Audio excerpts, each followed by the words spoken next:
Hi, it's Evan Pickworth, Editor-at-Large Business Day. It's an absolute pleasure to have Bernard Ngoepe, newly appointed Tax Ombud for South Africa, and Sarah Persaud, who's also from the Tax Ombud's Office.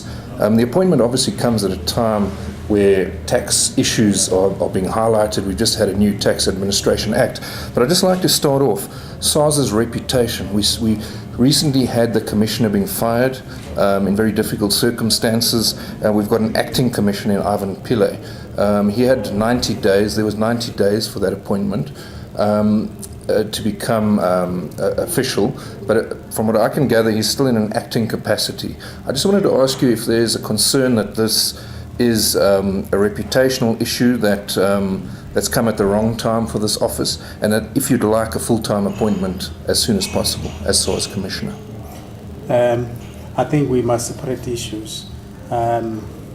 The Office of Tax Ombud is quite different and independent of SARS itself. So issues relating to SARS, such as the matter relating to the former commissioner and the like, have no bearing on the office of the ombuds. And in fact, I don't think that they impact on it in any way. I think the focus should be on the office of the ombuds itself. And I think, therefore, that the establishment of this office, with the powers envisaged in the Act, will and should proceed without being in any way impacted upon by what obtains within SARS. And by all accounts, you've had a very good start. You've already been setting up your office. It's been a month, but significant progress has been made despite a few issues at the SARS head office. Yes, we would like to believe so. And thanks to the wonderful support that I had from the people who work with me. Earlier, you asked about the question of a full-time engagement of myself with the office. Well, as you know, for now, I'm on a part-time basis, on the basis of 2 days per week, which, as we all know, in practice doesn't work. You go far beyond that. But for now, that is the official level of engagement with the Office of the Ombuds. It may well be that as time goes on, those days may have to be increased. And you already have 42 members of staff, or is that the target?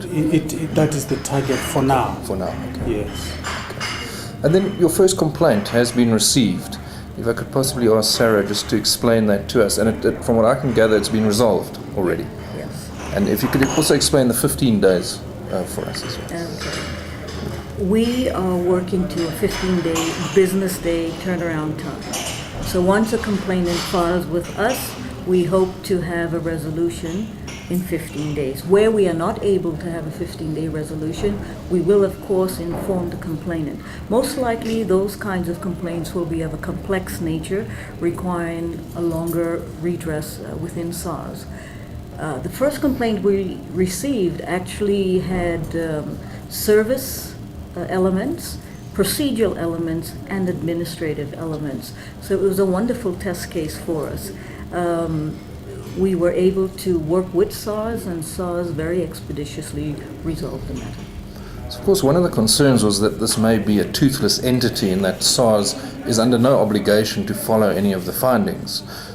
You report directly to the minister.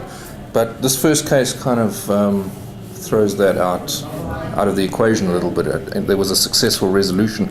I mean, this whole argument that it may be toothless because of the way it's been structured, in that SARS does not have to follow.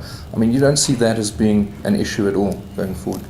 No, it's not an issue at all. Even where we do not resolve the matter to the satisfaction of the complainant, or even where we are unable to resolve the matter, or even where SARS does not implement our recommendation, we wouldn't feel that it was time wasted, because there is, in truth, even though what our decisions are mere recommendations, there is an enforcement mechanism by reason of the fact that